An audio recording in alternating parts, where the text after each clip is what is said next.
देखिए, ये देश के लोगों का प्यार है। देश के लोग नरेंद्र मोदी जी को स्नेह करते हैं, प्यार करते हैं।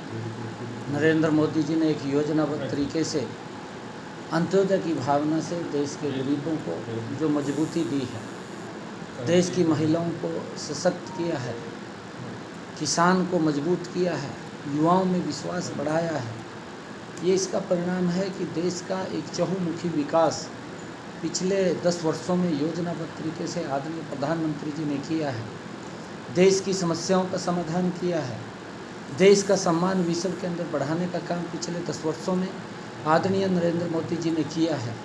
और उसका परिणाम है कि आज देश के लोग नरेंद्र मोदी जी को जो बोलते थे कि जब 4 जून को रिजल्ट आएंगे, ये देश मोदी जी को 400 पार सीटें दे करके तीसरी बार इस देश का प्रधान सेवक बनाने का काम करेगा।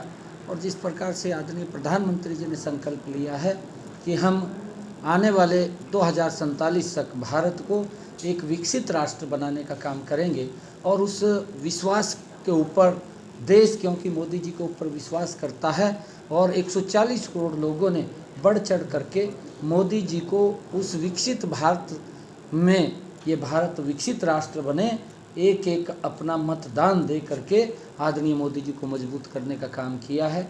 और अभी कल जब रिजल्ट आएंगे, उसका नतीजा वो आप लोगों के सामने पूरा देश उसके अंदर शामिल होगा, और ये भारत विकसित राष्ट्र बन जाएगा।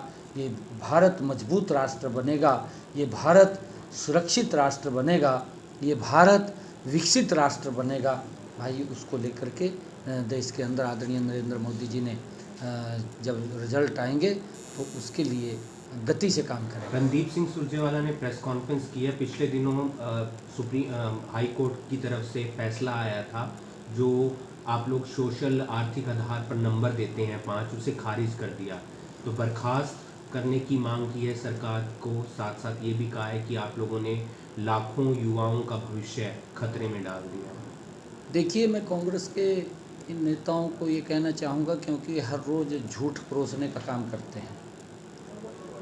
रणदीप सुरजेवाला साहब को अपनी सरकार, जिसके अंदर वो शामिल था, जिसके अंदर पर्ची भी चलती थी, जिसमें खर्ची भी चलती थी, जिसके अंदर जो नौकरी के पैमाने थे वो सारे तार तार कर दिए जाते थे, युवाओं के साथ एक बड़ा धोखा हो जाता था। और कोर्ट जब ये प्रक्रिया को गलत करते थे तो उनको 5 साल के बाद, 10 साल के बाद बाहर का रास्ता दिखाने का काम करता था।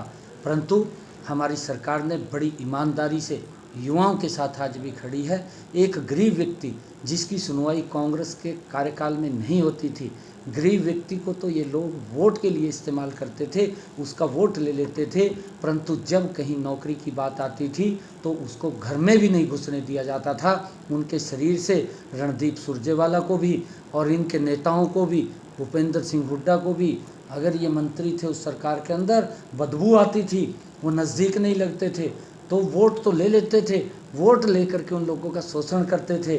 पहली बार है कि मनोहर लाल जी ने ऐसा सिस्टम बनाया कि उस गरीब व्यक्ति को, कि वो भी हरियाणा सरकार की नौकरी के अंदर आ सके, उसको आर्थिक आधार के ऊपर 5 नंबर देने का काम वो हमारी सरकार ने किया था। और उसकी प्रशंसा प्रथम बैच ने की थी, जो हाई कोर्ट का सिंगल बैच था, उस बैच ने इस जो सिस्टम लागू किया था इसकी प्रशंसा की थी। डबल बैच ने उसको खारिज किया है। परंतु गरीब व्यक्ति को, क्योंकि ये सरकार ये गरीबों के हित ऐसी सरकार है, मैं सभी उन युवाओं को ये आश्वासन देना चाहता हूँ कि किसी भी युवा को इस बात की चिंता करने की ज़रूरत नहीं है। हम अंतिम समय तक माननीय सर्वोच्च न्यायालय के अंदर उनके हक की लड़ाई को लड़ेंगे। किसी भी गरीब व्यक्ति के अधिकार दबे नहीं, ये हमारी सरकार की नौकरी चली जाएगी? किसी की कोई नौकरी नहीं जाएगी।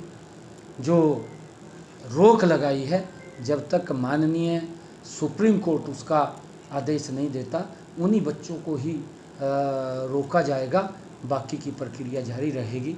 और किसी भी बच्चे को जो सिलेक्शन हुआ है उन सब की सिलेक्शन होगी। परंतु माननीय सुप्रीम कोर्ट जो ही, हम पूरा विश्वास है कि इस सारी प्रक्रिया को देखेगा, क्योंकि गरीब के हित के अंदर ये कदम उठाया गया। सरकार के अंदर ICS अधिकारी लग जाता है, एक नाम रणदीप सुरजेवाला बताए 10 वर्ष तक पीछे सरकार रही है कि एक गरीब व्यक्ति को बिना पर्ची बिना खर्ची के उन्होंने नौकरी दी, एक नाम बताए। मैं आज उसको चैलेंज करता हूँ। त्रिलोचन सिंह ने पत्र लिखा है पुलिस अधीक्षक को, क्योंकि वो आपके सामने चुनाव लड़ रहे हैं, DAV सीनियर सेकेंडरी में काउंटिंग होनी है, कि वहाँ पर कुछ गुंडा तत्व लोग, शरारती तत्व लोग हंगामा कर सकते हैं, अलग अलग तरीके से काउंटिंग आपके फेवर में हो सकती है, आशंका जताइए इस बात। नहीं, देखिए, वो इस प्रकार की आशंका अगर उसको लगी है ठीक है, और पुलिस प्रशासन का ये दायित्व है कि ना तो मैं इस बात से श्योर करता हूँ किसी प्रकार का कोई गुंडा तत्व वहाँ पर किसी प्रकार का हुड़दंग ऐसा कोई नहीं होगा। अगर कोई होगा, उनको आशंका लगी तो SP साहब को उन्होंने एप्लीकेशन दी है और वहाँ पर व्यवस्थाएं ठीक हों, उसके लिए हम भी SP साहब को कहेंगे ताकि इस प्रकार का कोई समस्या या दिक्कत ना हो अगर उसको लग रहा है, क्योंकि ये सरकार ये ट्रांसपेरेंसी आधार के ऊपर काम करने वाली सरकार है। परंतु मैं ये भी कहना चाहता हूँ, रोना धोना अब EVM का होगा। ये लोग EVM को मेरे ख्याल से जो ही रिजल्ट आते रहेंगे और ये EVM को दोषी ठहराते रहेंगे, चाहे वो राहुल गांधी है, चाहे वो भूपेंद्र हुड्डा है और चाहे इनका और कोई नेता है, वो सारे के सारे EVM के ऊपर अपना गुस्सा निकालने के केजरीवाल कहते हैं बूथ पर अलर्ट रहिए, वहाँ पर कोई दिक्कत हो सकती है, हर बूथ पर कार्यकर्ता अलर्ट रहे काउंटिंग के वक्त। अच्छा है, अलर्ट रहना चाहिए, अच्छा है, सभी अलर्ट रहेंगे तो ठीक है। वहाँ किसी प्रकार की इनके मन में जो एक कहावत है ना, चोर के दाढ़ी में तिनका, वो केजरीवाल के ऊपर कहानी फिट बैठती है, क्योंकि जो व्यक्ति जिस प्रकार की सोच रखता है शायद वो उसी प्रकार से सोचता है, उसकी सोच यही है तो उस तरफ से वो सोच रहा है। परंतु हमारी तरफ से कोई नहीं है, हमारी तरफ से लॉ एंड ऑर्डर की व्यवस्था को दुरुस्त करना, हर व्यक्ति को न्याय देना हमारी सरकार का दायित्व है। और हमने कहा भी है किसी को भी किसी प्रकार की दिक्कत नहीं है और हम मजबूती से इस लॉ एंड ऑर्डर की व्यवस्था को बना करके रखेंगे और हर व्यक्ति को न्याय मिले, इसको भी सुनिश्चित करना हमारा दायित्व है।